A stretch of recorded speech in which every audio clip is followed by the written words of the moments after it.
Friends எல்லாருக்கும் வணக்கம். இன்னைக்கு நம்ம சிறடி காசையில நம்ம கிருஷிய சுத்தி வந்து எல்லாம் பேசிட்டு இருக்காங்க. முத்து வந்து ஒரு ரெக்வெஸ்ட் பண்றாப்ல, "அத்த இவன நீங்களே பார்த்துக்கோங்க. எங்க வீட்டுக்கு கூட்டு போனா சரி வராது. எங்க அம்மா ஒத்துக்கிற மாட்டாங்க. அவன் உடம்பு தேறட்டும்" அப்படின்னு சொல்லிட்டு அவன விட்டுட்டு போறாப்ல. எங்க ஸ்கூலுக்கு போறாங்க. "நான் போயிட்டு ஸ்கூல்ல போய் சொல்லிட்டு வரோம்" அப்படின்னு சொல்லிட்டு முத்துவும் மீனாவும் கிளம்புறாங்க. இந்த பக்கம் ரோகிணி வந்து ஒரே ஃபீலு.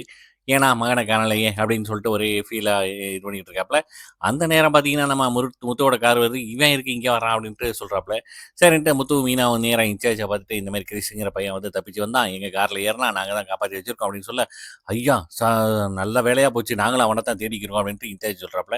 சரி இருங்க முதல்ல அவங்க கார்டியனுக்கு இன்ஃபார்ம் பண்றேன்ட்டு கார்டியனுக்கு இன்ஃபார்ம் பண்றாப்ல. பார்த்தா மகேஸ்வரிட்ட வந்து சொல்றாப்ல, "கிரிஷ் கிடைச்சிட்டான்" அப்படின்னு சொல்லிட்டு.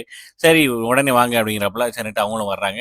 உடனே பார்த்தோனே முத்துவும், நீங்க உங்களுக்கு ஏற்கனவே தெரியுமே. ஆமா. கல்யாணி வந்து எனக்கு ஃப்ரெண்டு" அப்படிங்கிற மாரி, அதாவது வித்யாவுக்கு ஃப்ரெண்டு அப்படி இப்படின்னு சொல்லி 2 பேரும் வந்து அறிமுகப்படுத்திக்கிறாங்க. உடனே வந்து இந்த மாரி "கிரிஷ வந்து நாங்களே பார்த்துக்குறோம். ஒரு நாளைக்கு வச்சு தர்றோம்" அப்படின்னு வந்து சொல்றாப்ல.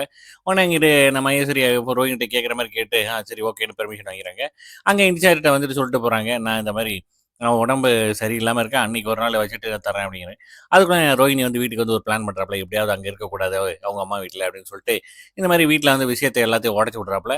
உடைச்சு விட்டு இந்த மாரி தேவையில்லாத வேலை. நாளைக்கு அவங்க அம்மா வந்து ஏதாவது பிரச்சனை பண்ணா அப்புறம் கோர்ட்டுக்கு போகணும் அப்படிங்கிற மாரி சொல்ல, இந்த பக்கம் நம்ம முத்து, மீனாவும் வந்துர்றாங்க. வந்துட்டு உண்மைய சொல்ல வர, "அண்ணாமலை சார் எதுக்கு நீ அவன கூட்டு போன?" அப்படின்னு வந்து சொல்றாப்ல. அப்புறம் நடந்த எல்லாத்தையும் சொல்றாப்ல.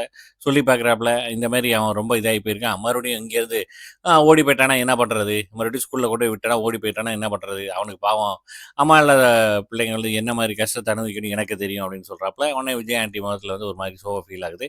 அதோட முடிச்சுட்டாங்க. பார்க்கலாம் அடுத்த வாரம் என்ன மாரி